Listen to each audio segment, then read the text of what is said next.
Good morning, all.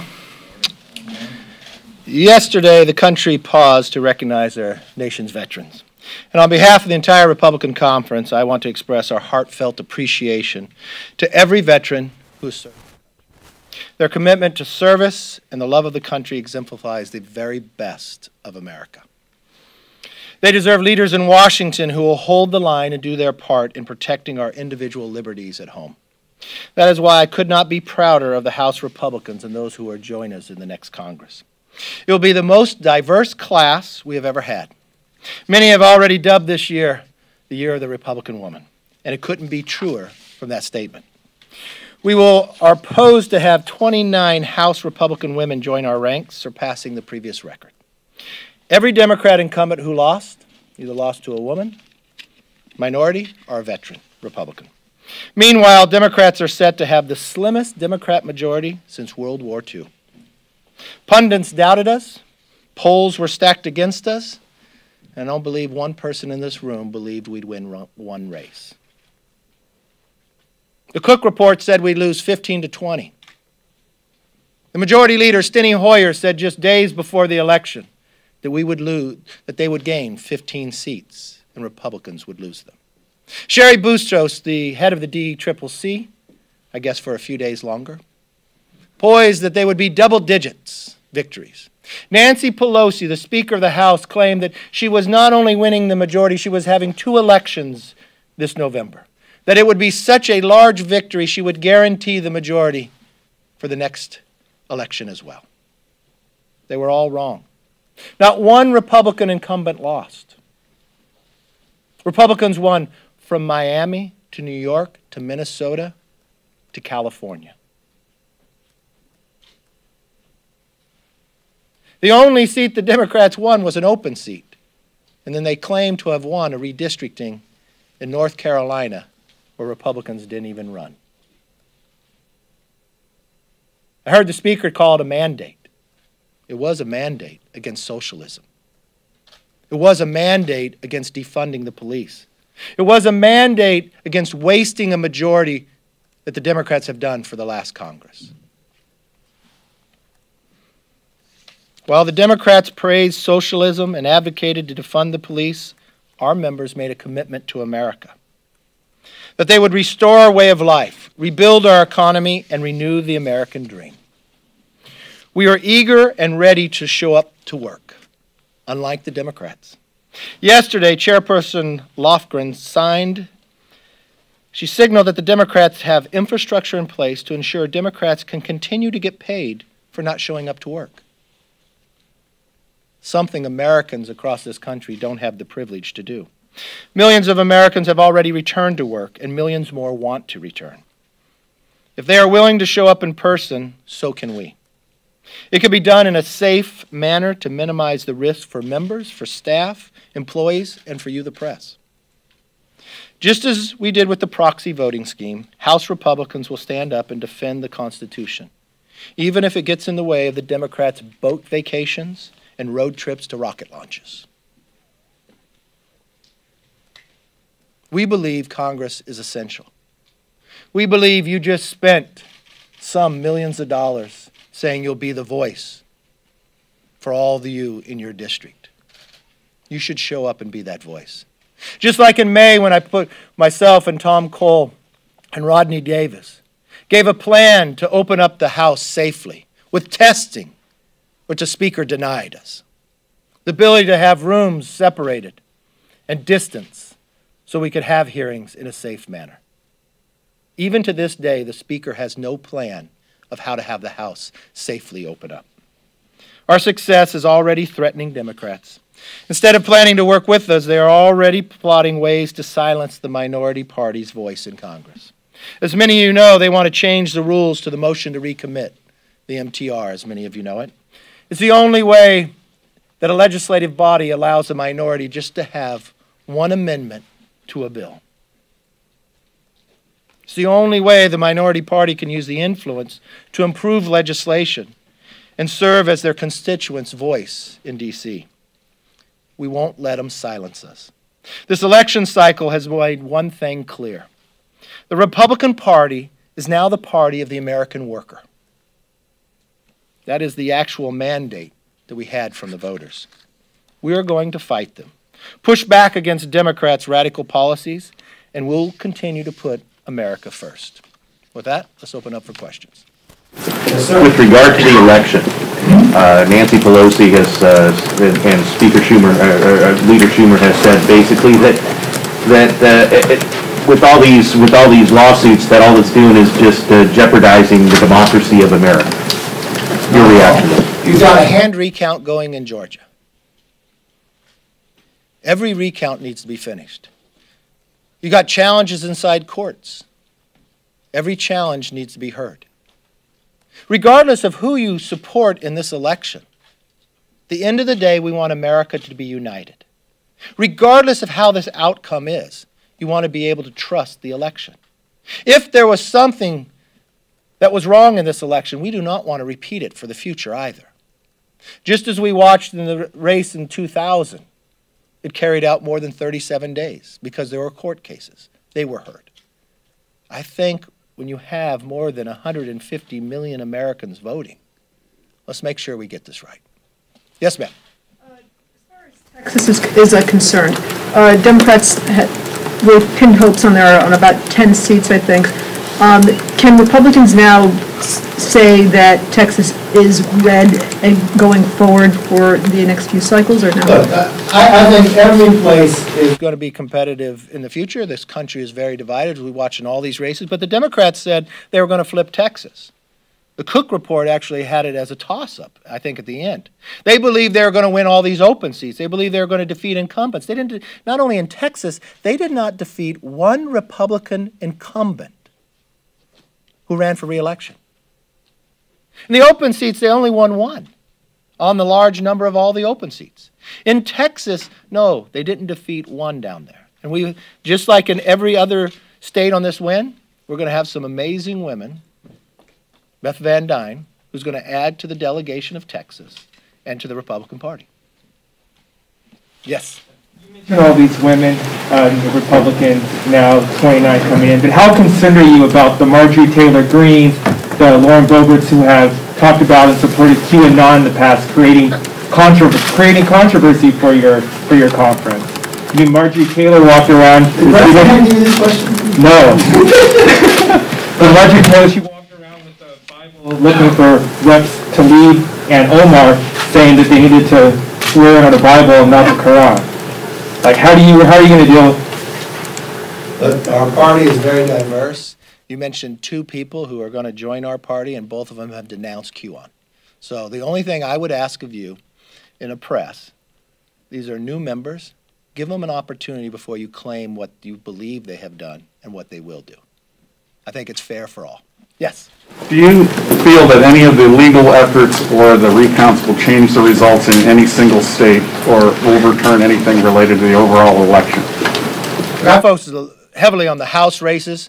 I thought when I looked, I follow data numbers. I thought early on that Arizona, based upon the number of votes that were left out, could switch back to President Trump. Don't know if that's going to be the case. I see things narrow. Let me give you an example, I guess more on a micro level, because it's very difficult. Like I have in my own race, in my county we have 2 congressional seats. They tell me there's approximately 150,016 votes left. They use the number 16, and it's approximate. But they can't tell me in which district they are. I just watched a race in New Jersey that the AP called, and probably called way too soon. Tom Kean is coming back up because in the manner of what we've had this election is different than others, okay? A lot of by vote mail. Some states have done it before, others have not. Some mailed it to everybody. So when they counted, some counted certain votes coming in, and it'd be disproportionate. Democrats more likely voted in the absentee portion, and Republicans overwhelmingly voted on Election Day. So each area doesn't count them the same. So in this case in New Jersey, they counted the votes based upon when they came in. So it looked like a member had a really high margin. So they call the vote. Now we're seeing it just trick down. So the new ones that are counting, Tom Kean's winning by 63%. So your answer to your question is, one could. And it's best because everybody took the time to go vote.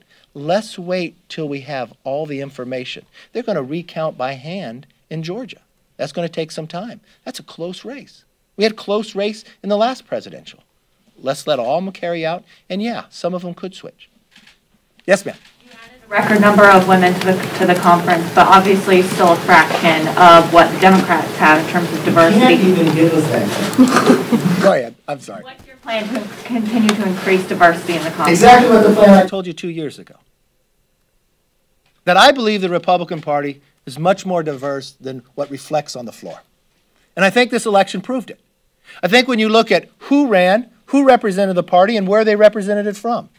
When you look at the results and the outcome, it's only in this room would we get a new record for the number of women. More diverse, and it only makes us stronger. That's what makes America strong. We're reflective upon that. Think about where we won. We won 2 seats in Miami. Maria Salazar, Carlos Jimenez. Maria defeated a congresswoman who was the former Secretary of the Health and Human Service, who called herself a pragmatic socialist. When I listened to the Democratic caucus on Twitter, they're all burning up, we're not socialists. They literally claimed to be, and they lost over it. We defeated a sitting chairman of a committee. Been here more than 30 years. The DCCC own chair had to put $1 million into her own race in the last week, and it was questioned on election night whether she was going to win. One day, you should at least let us have what took place that night. It was an unbelievable night for Republicans in Congress. Something that we told you about 2 years ago, that we would be more diverse exactly the way we look at it across the party. Those people had to run. They put their name on the line. Not only, if you take us from 2 years ago, only 44 women won the primary. This time, 94. More women ran as Republicans than any time in the history of the Republican Party. Before, the record was 143. 225 ran this time. So we're doing fabulous, and we're going to continue it. And what's going to happen with the success of the women, the success of the diversity, it's going to empower others to see, you can do it, I can do it too. Maybe I've been quiet about my beliefs in this party, but I know this party has a place for me, so they're going to join. Yes, sir. I mean, talk about a little bit, two-part question. What do you want on COVID relief in the coming month? Because presumably you'll have some say. McConnell says he wants a targeted small package. I'm curious where you come out. And next Congress, you're going to have a pretty powerful minority. I'm curious how you think about that. In 2009, when you were in the minority, you guys didn't participate much with Obama. You argue he didn't participate with you.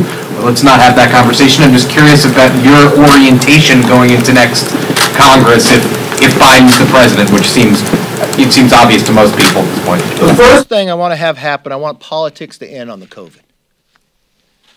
Now, you know, I've been in all the discussions with the leaders. I've never watched one leader play politics more than anything else than Nancy Pelosi. She played politics from the very first time we did the CARES Act. You watched her delay it a week. You watched her, and I've watched her time and again inside the meetings. She had one mission and one mission only. She was willing to sacrifice her own members. Remember what she said prior to departure when we were talking about COVID, and the problem solvers had put a plan up. What'd she call the problem solvers? They're irrelevant. She knew her own members were going to lose, but her whole focus, her tunnel vision was, it didn't matter what the issue is, but if I can make President Trump weaker for an election, I'm going to do it. And what she did in that instance is she sacrificed our economy and people who were hurting. The election is now over, and I think it was very clear that she should end her politics about it. And we should be able to get into a room. We've got money sitting there. What did the Republicans do? We put on the floor 37 times to be able to vote for money for COVID, for PPP. There is more than $137 billion sitting there. It's only the date why you can't keep going out. She dispersed Congress because she was afraid I was going to do a motion to recommit. She changed how we voted to the floor on a continuing resolution, simply because she was afraid people would have got resources and help. So the number one thing that has to happen, the only thing that's standing in the way, in my view, is Speaker Pelosi. You want to target COVID? Yes! Yes. And you know what? We have more information today. We've got more than $100 billion sitting there for states. This is money that's already appropriated. Why is it being held up? People need some relief, and we can provide it. That money, the PPP, goes to small businesses. It doesn't go to the owners, it goes to the employees. It pays the rent.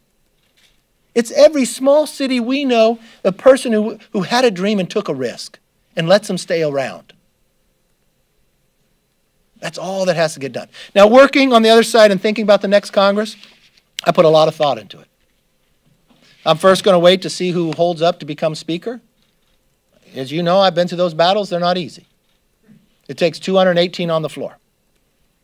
There were 15 Democrats who voted against the speakership of Nancy Pelosi last time.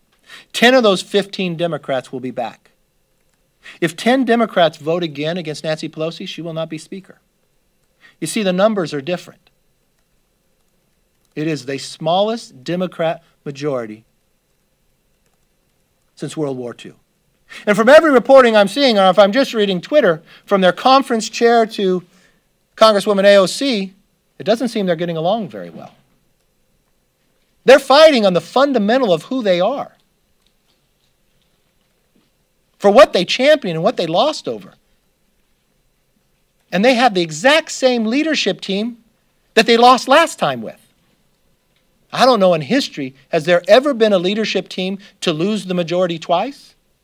Well, if they elect the same, we'll know for sure whether that will be in history.